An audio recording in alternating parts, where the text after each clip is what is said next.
Okay, at this time, we will start the meeting at 9:15. Roll call. I believe everyone is present at this time. We'll move to the approval of the current agenda. Do I have a motion, Virginia? A second by Milty. All in favor, say aye. Aye. Opposed? Any questions? Then we'll move to the approval of the January minutes. Do I have a motion to approve the January minutes? Milty? I so move to approve. Virginia, I'll have you second it. All in favor, say aye. Aye. Opposed? Any questions at this time? January minutes. Then we'll move over to monthly reports. So I'll let you take it from here. Good morning. Good morning. Morning, sir. There we go. Now I'm on. Okay, so for the month, I'm sorry, we didn't have a meeting last time I was out. So for the month of February, we're starting to see more traffic coming in. We still don't have the number that we did last year as far as walk-ins and appointments go, not due to the fact that we're not open, just more due to the fact that the public's not coming in. I'm not doing as many house visits or assisted living visits, obviously. I still get out. There is some I haven't taken care of. So our appointments were down a little bit. We also started tracking our outgoing calls because that's becoming more and more as the outgoing calls and the emails. So we started tracking that so you can see that our office is still pushing forward with the new technology in order to take care of our veterans. Moving on. If you go into the finance or to the awards received, we actually made some headway. We had 2 high-level reviews, 3. I know one for sure that we won. It was VA just misinterpreting what the medical opinion was. So I requested a review of the medical opinion. The higher-level review came back. They called me. We discussed how I felt, why I felt that way over the legalities of it. We won that, and the veteran went back up to 60% versus the 20 that he was recommended to drop to. So we sustained that one. We did have a win earlier this month for one of our veterans' widows who her husband died of COVID. We service connected the issues that he had before because COVID, although was cause of death, his original claim or his original issues, medical issues through his service were contributing factors. So she'll get DIC for the rest of her natural life.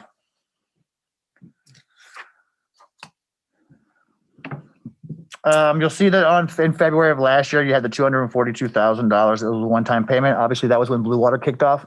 And we talked about that before with the Blue Water not seeing those huge payments this year. The Blue Water, you won't see the big increases.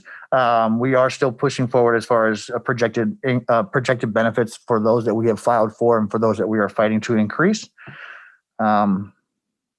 which will lead me into the next portion of that. I'm sorry, am I going too fast? Nope. Okay. Doing I'm okay. flying through them. Sorry. So big news was in February, they actually changed the rating schedule. That's going to be and I didn't give you all a copy of it. I have it here if you want to read it. It's a lot of legalities. They went through, and before it was the way VA did the scheduling for multiskeletal and muscle injuries was very subjective. So they have added a lot more language to it to make it more feasible for doctors to make a medical opinion on what VA actually needs. That's a huge change, and that took effect February 7th. And that's a lot of research for us. So I have 9 different lawsuits or law cases that went through to the Board of Appeals all the way up to the VA court, and it came down. I had to go through, I'm going through that entire schedule currently. In fact, me and Terry were talking about it this morning on different cases and how that affects our current veterans from previous exams. Those that had previous exams will be grandfathered in. Those that have future exams, or we can request a reopen of a case that was in the past based on the new scheduling system, which is good because some of them will, and I'll just give you an example, pain of motion before 2015 was never compensated for. Then in 2015, they changed the law. Now, again, they changed it again. So that'll allow any claim that was denied prior to that to be reopened. So that's good for us. It's good for our veterans that they can go back and take evidence. A little more research for me, but I'm all game for it. So that was a big one, the change for newest thing in VA world. Okay, I did give you all copies of the new regime. Once President Biden took over, of course, the administration goes through a bunch of changes, and they delegate who's going to be effective for VA. So I gave you kind of the breakdown of who and what was changed so far. So we have a new Secretary of Veteran Affairs.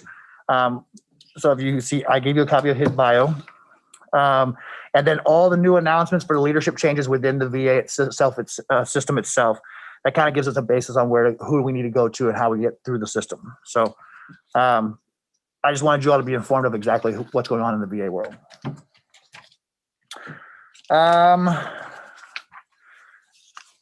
Next was VA has continued the debt relief. So last year during COVID, VA Health decided they weren't going to have the veterans paying their co-payments. They were going to hold off, and they just put it off to the side. They didn't bill them until January. In January of 2021, they started billing.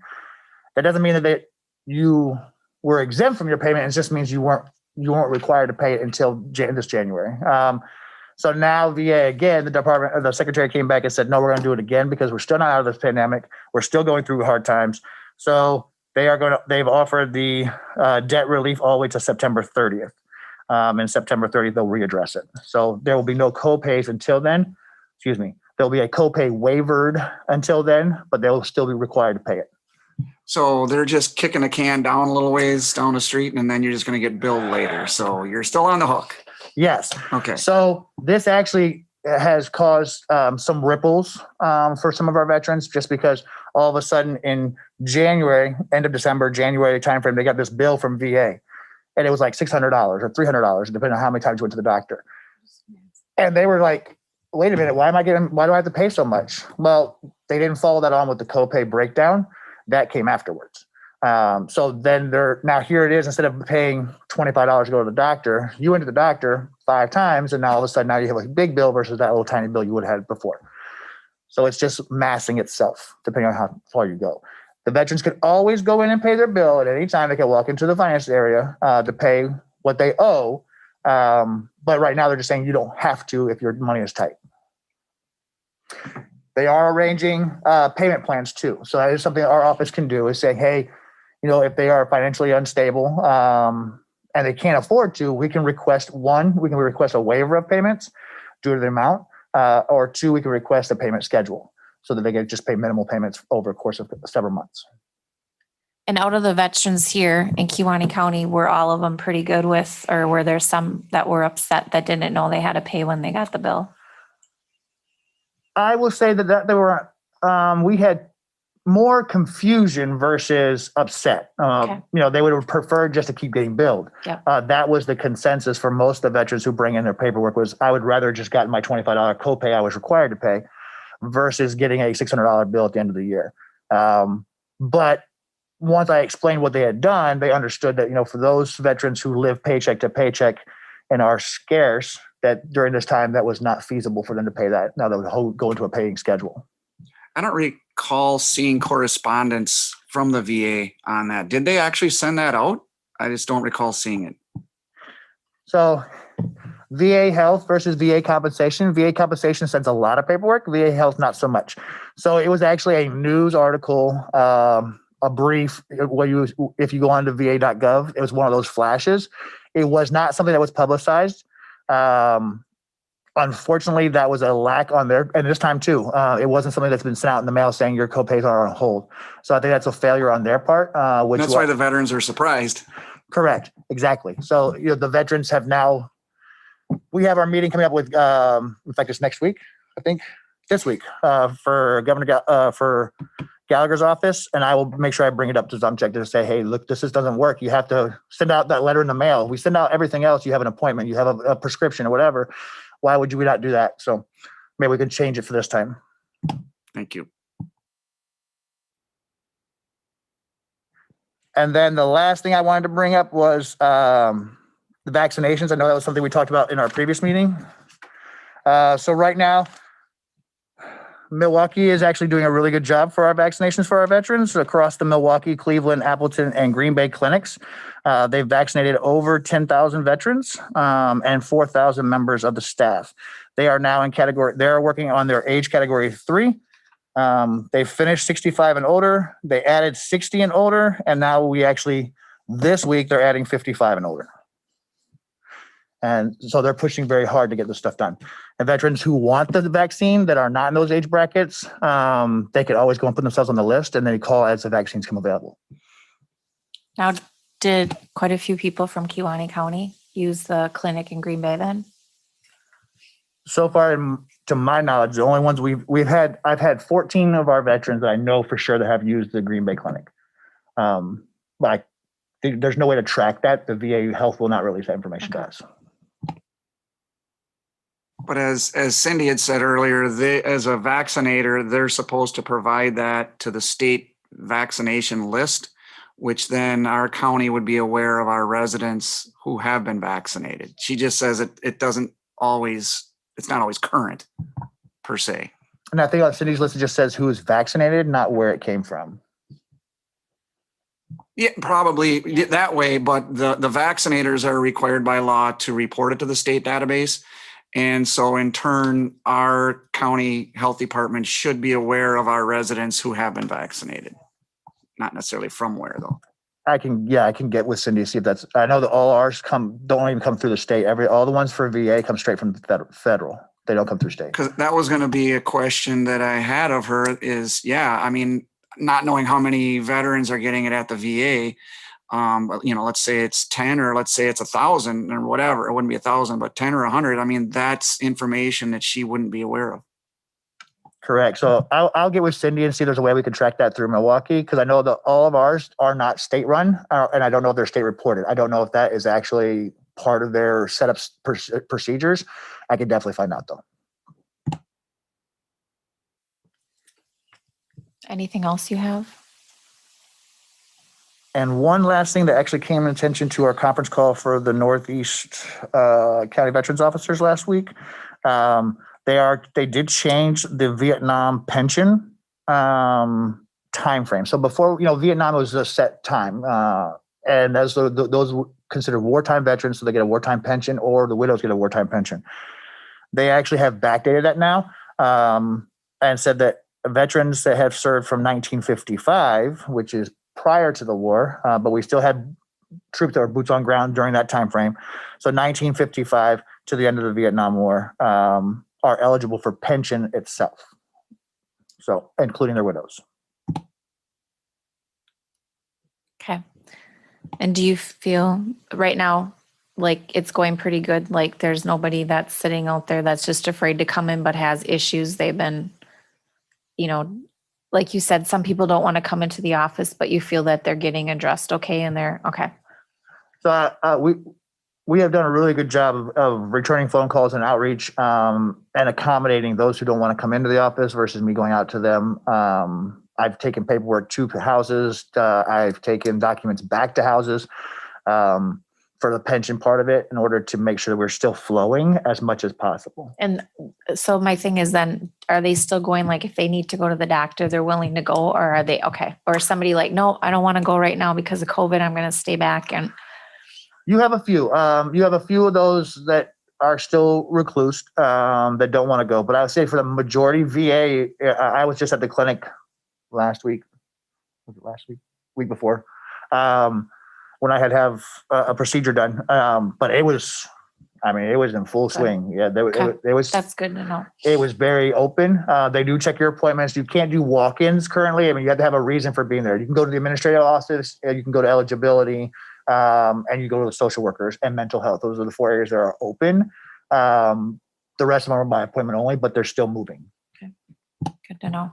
I think we've touched on this a little bit in previous meetings, but when you get new veterans that are ending their time in service and they're coming back to our county, or you have older veterans that, like you say, the Vietnam era that, have suddenly have benefits they weren't aware of. How how would they become aware of that? You know, because most people, I don't know how many % of the veterans in the county actually come to your office unless they're really in need. I don't know what that looks like, but sometimes there's some pretty big awards available for people and they just simply don't know. I don't know how that works. So I would tell you that Tara is very diligent. So Tara does a scrub, especially when we get new decisions like this. She goes through and she starts scrubbing our records on things that could be of potential. And then we send out a letter to them in the mail that says, come in, we can discuss it. That allows us to do the development to see if it's actually a benefit that's out there for them. Does it capture everybody? Absolutely not. Unfortunately, most of that is by word of mouth or by the TV. They have TV spots talking about going to see your veteran service. They have stuff if they listen to the news.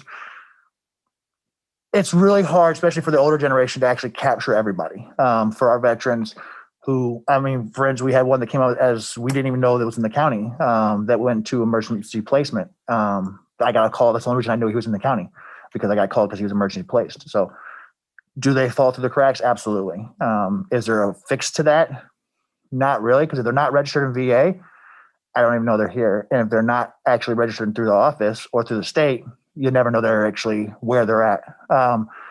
Some veterans are very, they are very dedicated to making sure they know where they are. We have 6 new veterans that have walked into our office who have moved from out of state into our county, which is great because that increases our veteran population. But unfortunately for the past decisions, for those that are out there, it really is hard to capture that. And a lot of that is veterans talking to veterans. Any other questions? As far as the new ones go, they're actually still working on the program where if the new veteran comes out of the state or comes back to the state, that is registered in VBATS, and they're still working on a system where it will kick off a email correspondence to the county in which he's coming. They were working on that when I first took over in 2019. They still have not solidified that because they decided to shift focus to the VA health side. So, and that's important that if at least the DoD can get things to the veterans office locally where these people are returning to, because we know, when you're discharged from the Army or whatever service branch, you've got all these papers and all you want to do is go home. You're not concerned about all the benefits necessarily. You're just inundated with stuff. So there is a report we run in VBATS. Is it VBATS? Yes. That if the soldier on their DD-214 has placed their home of residency as Wisconsin, in VBATS, we can run a report that shows inbound veterans to our county, which we look at constantly. That's how we caught some of.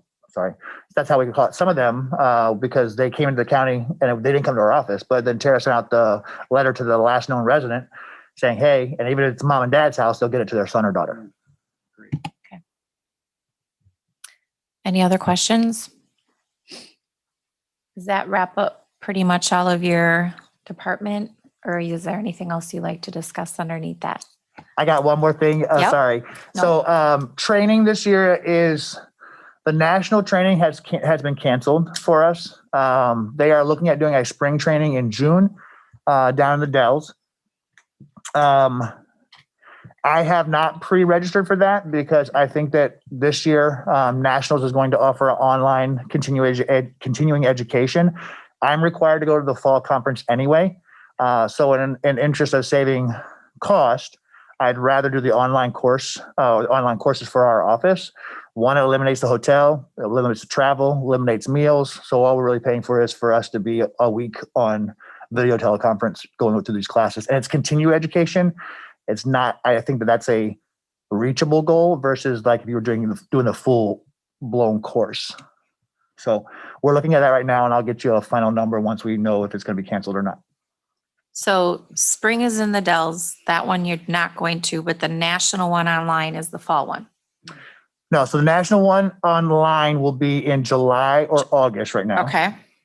And then the state fall conference I have to attend because that's Okay. when we do all the voting Okay. for Got it. positions. But that would eliminate, normally Tara would have to go to the spring conference and I would go to spring Yep. also. Being in the Dells, One, I don't think it's pertinent right now. I think that our continuing education can be done through the national level. Okay, so national online use would do, and then state is in the fall, which you have to go to, and that one was canceled last year. It was.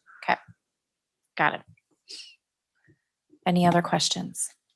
So that's going to take care of my travel at that point. We don't need to go there. And overtime. No. So then at that point, is there any other matters that we want to talk about? Anything for you? Anything? I think I covered that. Okay, we're good. So then we'll set up the next meeting, and health, we marked April 12th. Is that okay, Tara? We follow it after the health? Okay. So vets will be after that on the 12th, April 12th. And then at this point, do I have a motion to adjourn? Jeff will have a first, Virginia a second. All in favor say aye. Oppose? The meeting is adjourned at 9:36. Thank you. Guys.